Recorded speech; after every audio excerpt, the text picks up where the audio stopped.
Okay. Well, good evening, everyone, and a warm welcome to this Lights Out ceremony when we're going to reflect on the events of 1939, the onset of the Second World War 80 years ago. We're particularly pleased to welcome this evening some of the families of the fallen whose names we shall be mentioning later in the evening. We're delighted to have them here with us on this very special occasion. Also, our guests of honour, Her Majesty's Lord Lieutenant for Cheshire, David Brigg, and the Deputy Mayor of Cheshire East, Councillor Stephen Edgar. During the ceremony this evening, we shall recall the names of those Haslington residents who made the ultimate sacrifice for their country during this conflict. We shall hold a period of silence, prior to which the lights will be extinguished, and following the Kohimar epitaph, they will be lit again, with young people coming forward to place their lights on the memorial as a sign of hope for the future of our country. I would now like to share with you the words of the British Foreign Secretary Sir Edward Grey, speaking in August 1914 at the outbreak of the First World War.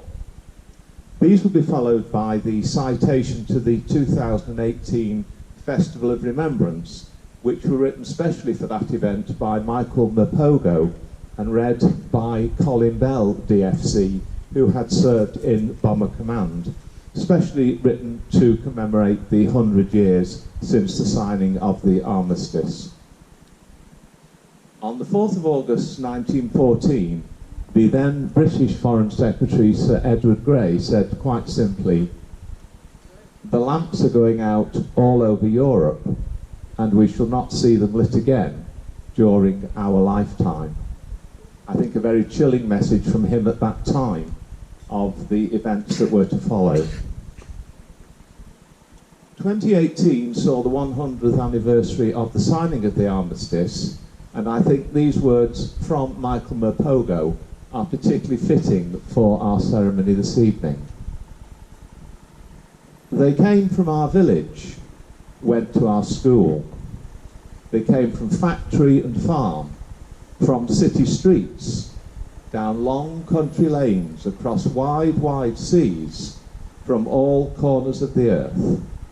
They came because country called, because they knew it had to be done, that unless they went to fight, there could be no peace. And still today they come forward, our soldiers and sailors and airmen and airwomen, 100 years on. They come carrying the torch for freedom, our freedom. We owe them all of them, then and now, our thanks, our deepest thanks. But more than that, we owe them this assurance that we will continue to care for all those brave men and women and families of our forces who need our support, that we will continue to hold high the torch of freedom and make the best of the peace that they have given us. Now pleased to welcome Councillor Richard Hovey, the Vice Chairman of Haslington Parish Council, who is going to share a poem which he has chosen specially for this evening. Thank you. This is a poem that was written by Tony Wilcox, who served in the RAF during World War II in Oakington, which is near Cambridge. They also serve. The year is 1944. Silence is broken by engines' roar. Essen tonight's target for the raid. Air crews joking, laughing, half afraid. Trying not to show the strains, climb aboard the waiting planes. Down the runway throbbing sound, Lancasters heavy leave the ground. Lumbering they gain the skies, turning starboard as they rise. In formation, facing unknown fate, fly towards dangers that await. Silence returns like country law, riggers, engine mechanics and more, who had worked since early morning, repairing, testing, tired and yawning, brought the planes to a ready state, now face a long and anxious wait. While their work is put to the test, the ground crew will know no rest, sitting or lying about in a smoky haze, some trying to sleep, some in a faraway daze. some talking low, others nervously loud, each seeking comfort in the crowd. The long hours pass slowly by. Many cast worried glances at the sky. As the dawn light begins to glisten, the waiting crew strain ears to listen for the sound of returning planes, anxiety growing as the darkness wanes. Dots in the sky appear, pulses race as the planes draw near. Breathless, each man counts the men, laughing and shouting above the din. Sighs of relief lifting the frown as each plane safely touches down. Thank you, Richard.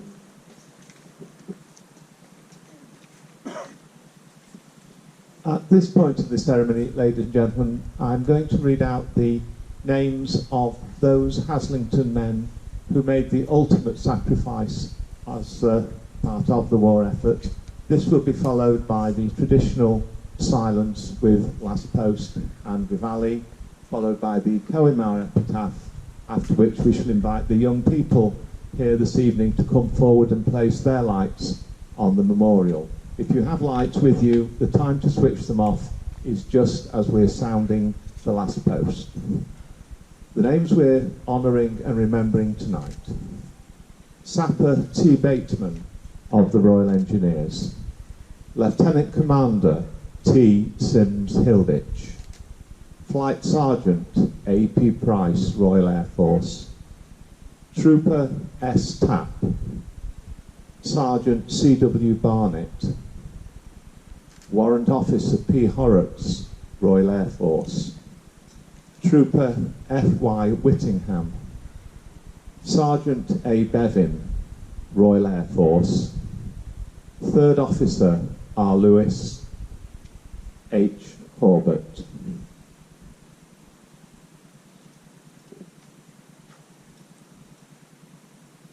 They shall grow not old, as we that are left grow old. Age shall not weary them, nor the years condemn.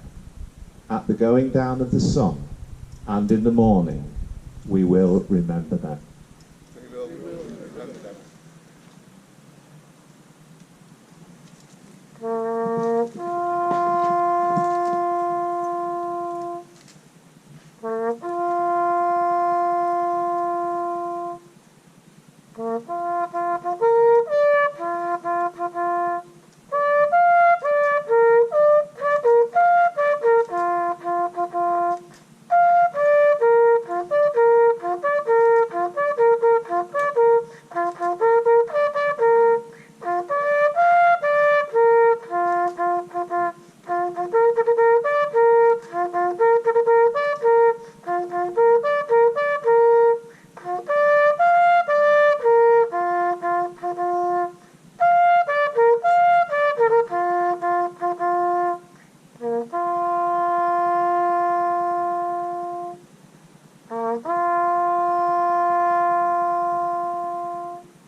when you go home, tell them of us and say, for your tomorrow we gave our today. Shall we now put our lights back on, ladies and gentlemen, and we will invite the young people here this evening to come and place their lights here on the memorial as a sign of hope for the future peace of our nation.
I think you will agree, ladies and gentlemen, that was a very smart turnout and a very fitting conclusion to our service this evening.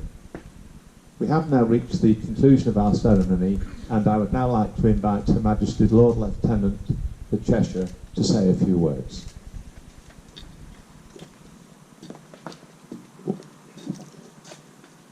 Ladies and gentlemen, as this evening we remember the horrors of war, I simply want to say thank you.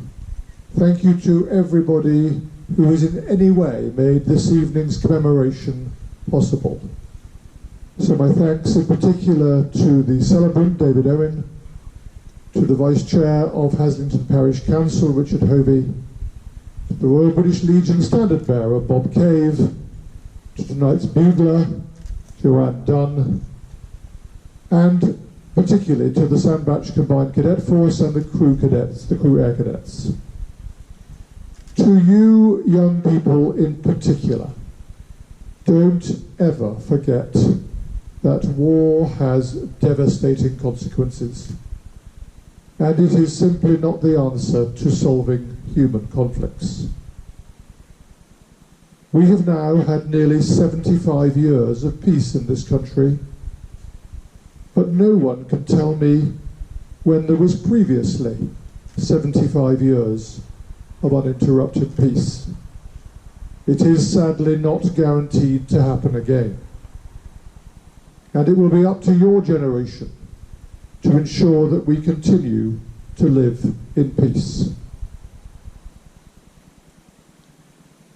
If I can continue with my thanks, I'd like to thank Colin Cook, the event leader, and particularly Helen Mollart, who was in truth the organiser and the springboard for this event this evening, although sadly she hasn't been able to be here.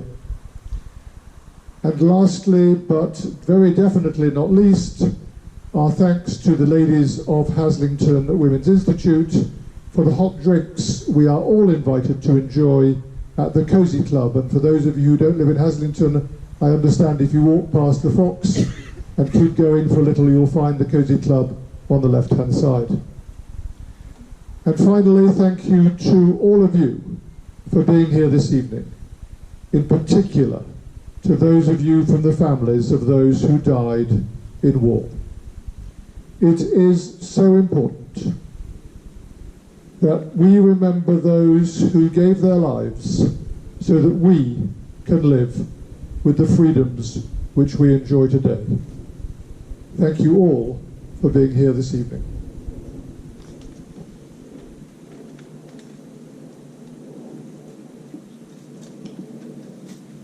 Thank you very much, Lord Lieutenant, for those few kind words. My own personal thanks to everyone who has made the evening possible. If you'd like to make your way now down to the Cosy Club, I'm sure you'll be ready for a hot drink and some hospitality down there. Thank you very much for coming.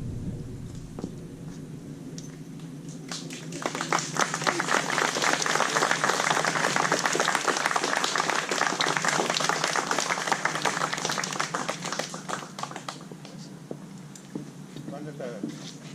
Oh, up.